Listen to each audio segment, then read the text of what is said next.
안녕하세요. 한겨레신문 출판미디어국의 월간 매거진 부문장 정남기 부국장입니다. 저는 오늘 여러분에게 최근 현안이 되고 있는 조세피난처에 대해서 말씀드리고자 합니다. 저는 사실 조세 전문가도 아닙니다.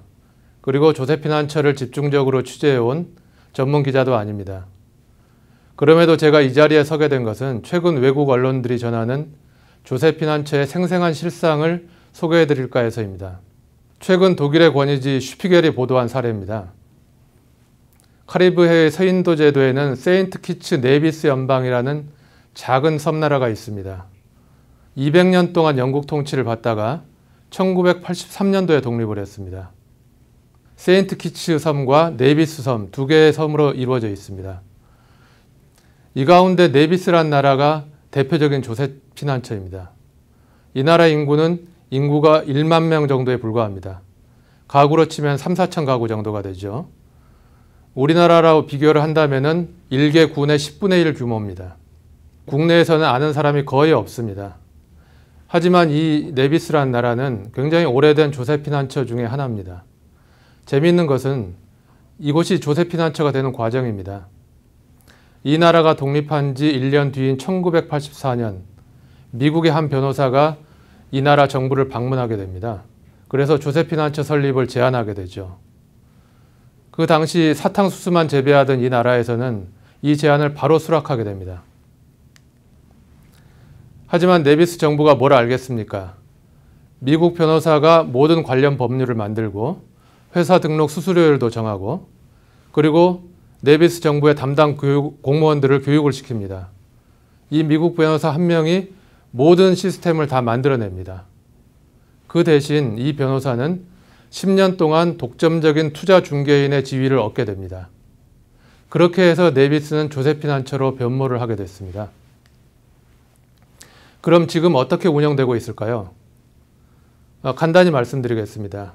어느 누구든지 $220만 내면은 네비스에 익명으로 페이퍼 컴퍼니를 설립할 수가 있습니다. 물론 신분증을 내야 되고 몇 가지 서류가 필요합니다. 하지만 걱정하실 필요가 없습니다. 이런 모든 업무를 대행해주는 에이전시들이 있습니다. 인터넷으로 검색하면 쉽게 찾을 수 있습니다. 이들에게 부탁하면 24시간 안에 모든 과정이 완료됩니다. 비용은 얼마나 되느냐? 정부에 내는 수수료 $220를 포함해서 모두 $1,000면 충분합니다. 어떻습니까? 간단하죠? 이 사람들은 조세피난처라고 하면은 어떤 거대한 음모가 난무하는 비밀의 성처럼 생각을 합니다. 하지만 알고 보면 그렇게 대단한 곳은 아닙니다. 수수료 받고 익명의 계좌나 회사를 만들어주는 브로커 정도로 생각을 하면 되겠습니다. 이렇게 해서 지금 네비스에는 수만 개의 페이퍼 컴퍼니가 만들어져서 운영되고 있습니다. 비슷한 사례를 또 한번 소개해 드리겠습니다.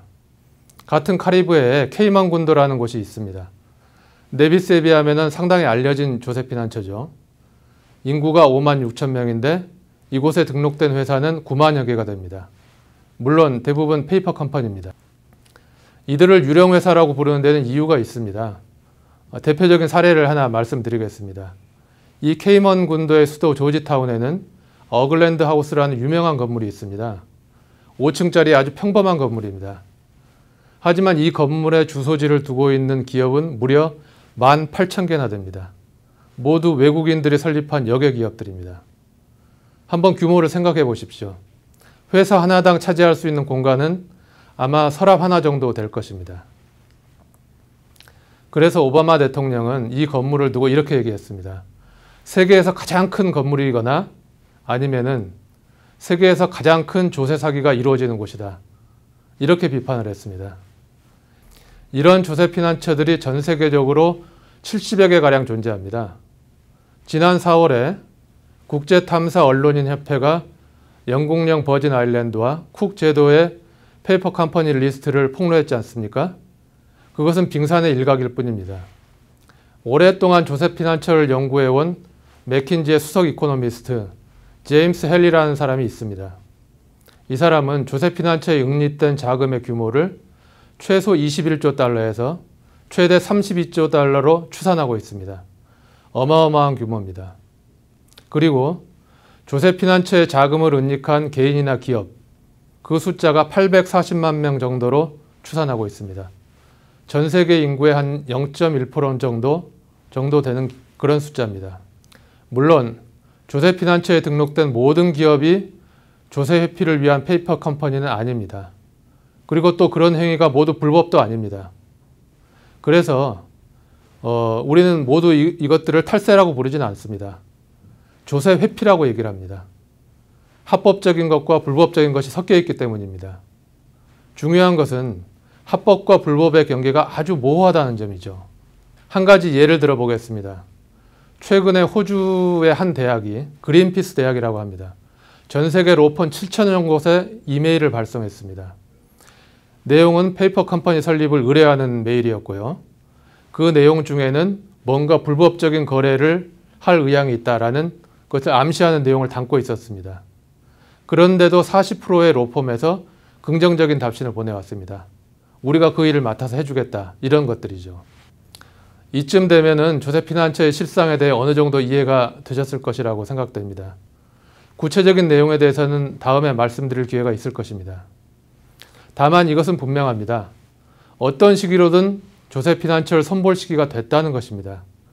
이미 우리 여러 나라에서 공감대가 형성되어 있습니다. 우리도 마찬가지입니다. 더 이상 국부가 빠져나가는 것을 보고 있을 수만은 없습니다. 우리 정부도 적극적인 대책을 세울 때가 됐다는 것을 말씀드리고 싶습니다. 감사합니다.